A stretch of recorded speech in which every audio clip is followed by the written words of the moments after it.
앞에서도 이야기했듯이 미국의 지금 에스핀 장관이 지금 아시아를 순방합니다. 곧 한국과 일본에 오게 되는데요.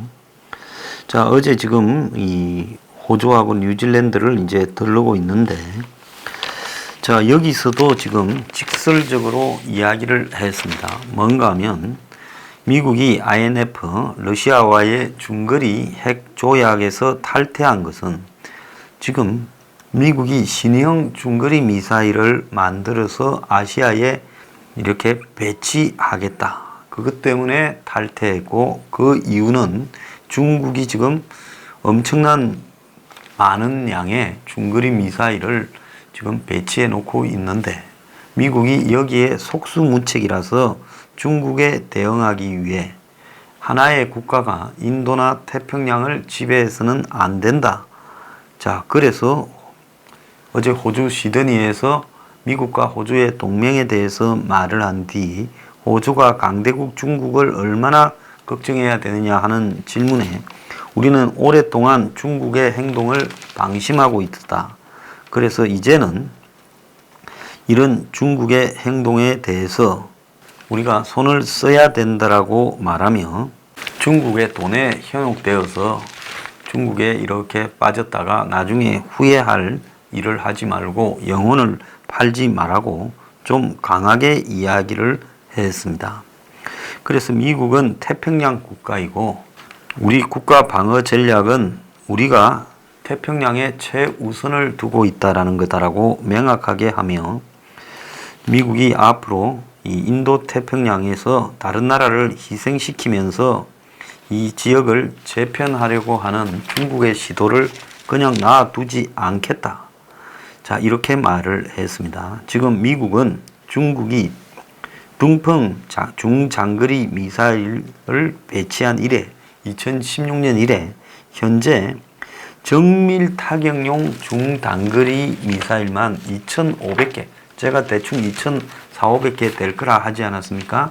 이만큼을 가지고 있다는 겁니다.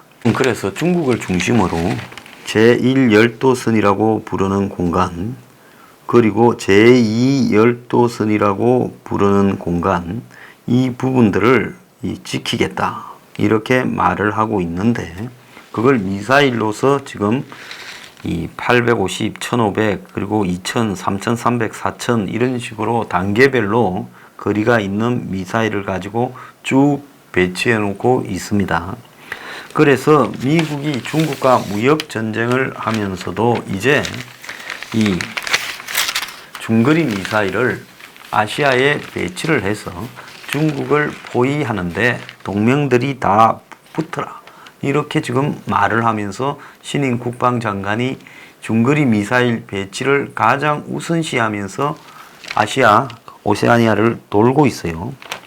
자, 여기에 대해 중국의 관영지 황구시보는 한일이 미국의 총알바지가 되지 말라고 협박성 경고를 벌써 시작했습니다.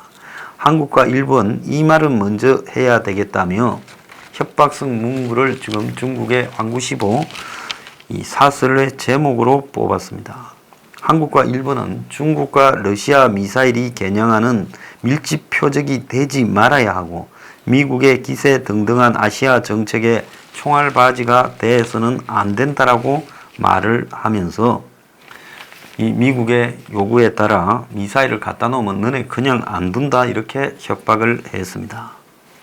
한국의 사드 체계를 배치한 것 이상의 엄청난 충격을 가져오게 될 거다. 앞으로 배치를 한다면 어떤 국가든 이런 중국을 겨냥한 미사일을 배치를 하면 중국과 러시아의 간접적인 적이 된다.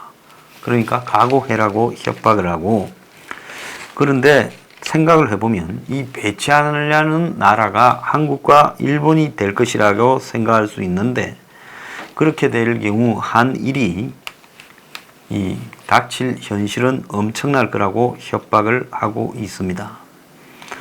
자, 그래서 미국으로부터 이걸 거부해서 받는 보복보다 러시아나 중국으로부터 보복을 받는 게 더 클 것이다. 이러면서 이제 한국이나 일본은 자국의 이익을 실현하는 것이 과거에 미국에 기대어서 하던 시대는 끝이 났다. 그래서 발을 빼라고까지 이야기를 하고 있습니다. 자, 그런데 지금 오늘 조선일보에 보면 방위비, 미사일, 호르무즈, 파병, 연일 미국발 안보 청구서가 날아오고 있습니다. 자, 일본이 지금 한국을 경제적으로 보복을 하니까 한국은 그 일본을 제외할 때가 기껏 미국밖에 없고 WTO니 뭐니 해봤지만 그건 아무런 소용이 없다는 걸 알고 있을 겁니다. 그래서 국제사회의 지금 관계가 다시 과거의 신제국주의로 지금 복귀하고 있어요. 지금 저는 이 21세기에 지금 전 세계 형태가 1차 대전이 끝나고 2차 대전이 중간쯤이던 그런 시대의 수준과 비슷하다고 봅니다. 보호무역으로 해기하고 있고 또 동맹관계도 급속하게 재편이 되어가고 있고 미국 같은 세계 초강대국이 자국의 이익 중심으로 바뀌어가고 있고 이 속에서 동맹을 찾지 못하고 헤매던 한국은 구한말 지금 고종 때와 비슷한 형태를 보이고 있다. 자, 이렇게 볼 수 있는데요.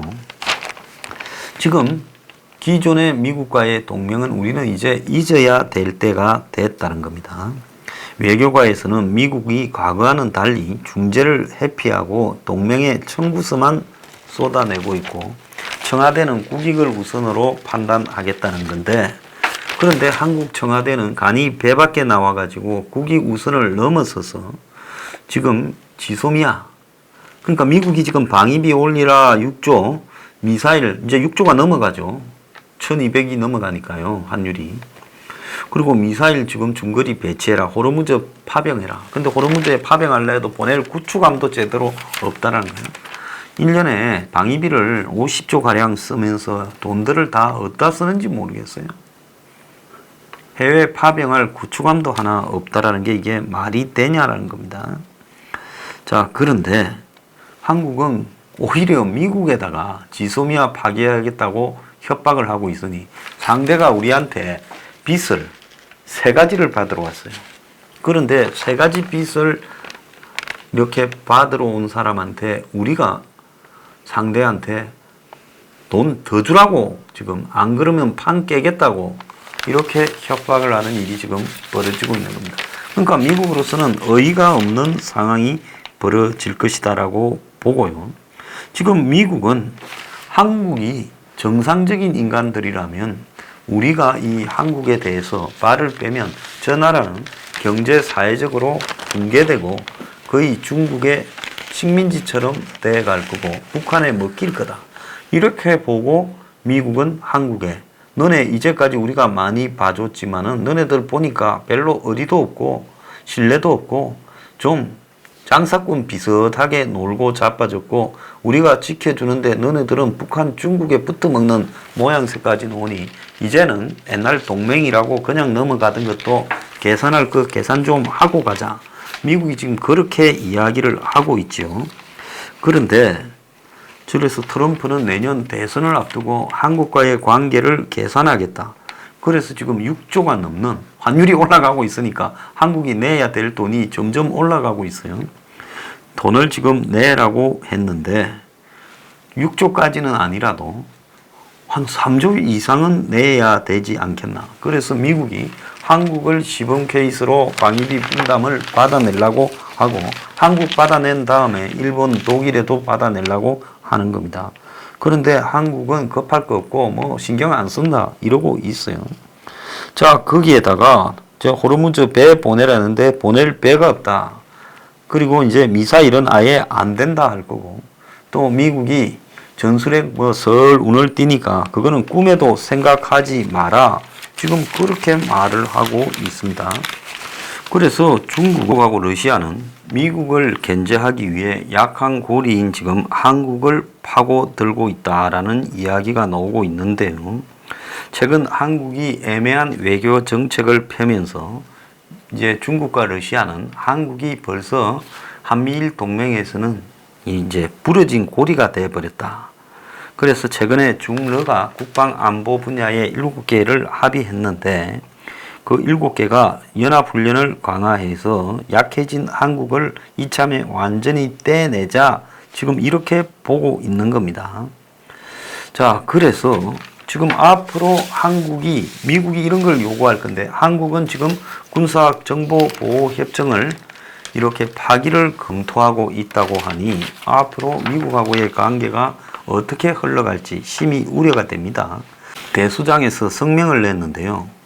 미국의 중거리 미사일 배치와 한미 핵 공유 협정 체결을 갖다가 촉구한다 이렇게 하면서요. 결국 지금 중국이 전방위로 지금 미사일을 배치하고 있기 때문에 북비핵화 가능성이 희박한 상황에서 한국도 이걸 중국을 견제한다라고 생각을 해서가 아니라 이 핵 균형의 대안인 미국의 중거리 미사일을 미국과 협의해서 최단 시간으로 배치해야 된다. 과거 소련이 중거리 미사일을 배치를 하니까 미국이 프랑스, 서독 등의 요청으로 이 퍼싱2 미사일을 배치해서 5개국에 배치해서 결국 소련을 굴복시켰다. 그런데 문 정권은 한미 간에 그런 이야기가 오고 간 적도 없고 9일날 한국에 오는 SP 장관의 회담 의제도 아니다라고 말을 했습니다. 자, 그뿐만 아니라 대수장은 중거리 미사일 배치와 함께 동시에 한미 핵 공유 협정을 체결해야 된다. 자, 나토는 지금 러시아가 소련보다 완전히 망가졌는데도 핵을 공유하고 있는데, 그런데 한미 핵 공유 협정이 나토보다 훨씬 더한 수준으로 발전되어야 북한의 지금 핵에 대해 대처할 수 있다. 그래서 지금 핵 공유 부분에 대해서 한미 간에 협정을 체결해라. 엊그제 미국에서 나온 핵 공유를 한다라는 부분에 좋다. 그걸 협정을 체결해서 확실히 묶어둬야 된다. 그래서 이런 중거리 미사일 배치와 핵 공유 협정이 미국 본토의 안전을 위해 한국을 희생시키지 않겠다는 가장 확실한 메시지고, 북한의 핵을 억제하고 북한 비핵화를 견인할 양날의 검이다. 그래서 이걸 해야 된다 이랬는데요. 저는 전적으로 맞는 이야기라고 생각을 합니다. 지금 한국의 중거리 미사일 배치는요, 이거는 미국에 이용당하는 게 아니라 그 중거리 미사일에 핵이 있겠습니까? 없겠습니까? 다는 아니겠지만 중거리 미사일 상당수는 핵이 있겠죠. 과거에 이 소련과 나토 사이에 이런 미사일 대결을 할 때도 이것이 핵이 있다고 생각하고 서로 간에 예민하게 반응했던 부분이죠. 그래서 이것은 우리가 핵이 있니 없니라고 구체적으로 말할 필요가 없이 그냥 중거리 미사일을 한국에 갖다 놓는 겁니다. 북한도 미사일을 쏘니 우리도 미사일을 보완하겠다고 그냥 갖다 놓으면 되고, 한미 간의 핵 공유 협정을 통해서 확실한 핵 우산을 확보해둬야 이 두 가지가 결국 중국이나 북한을 압박해서 중국이 북한으로 하여금 핵을 포기하도록 선택하게 만드는데, 지금 한국은 문정권 들어서 중국이 중국 편에 붙는 나라라고 인식하기 때문에 한국에 저렇게 공갈 협박을 하는 겁니다. 애초부터 적의 동맹이었다고 하면 건들지 못하죠.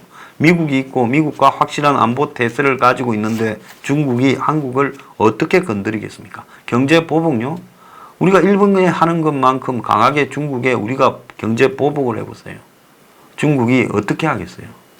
자, 그래서 지금 미국의 중거리 미사일 이 부분이 지금 한국 정부의 현재 태도를 보면 노할 거고, 그 다음에 호르무즈 파병도 미적될 거고, 방위비 인상도 별로 안 하려고 할 겁니다. 그리고 더 나아가서 지금 지소미아 파기까지 언급하게 되면 아마 미국이 한국을 바라보는 시각이 급격하게 악화될 거다 보고 있습니다.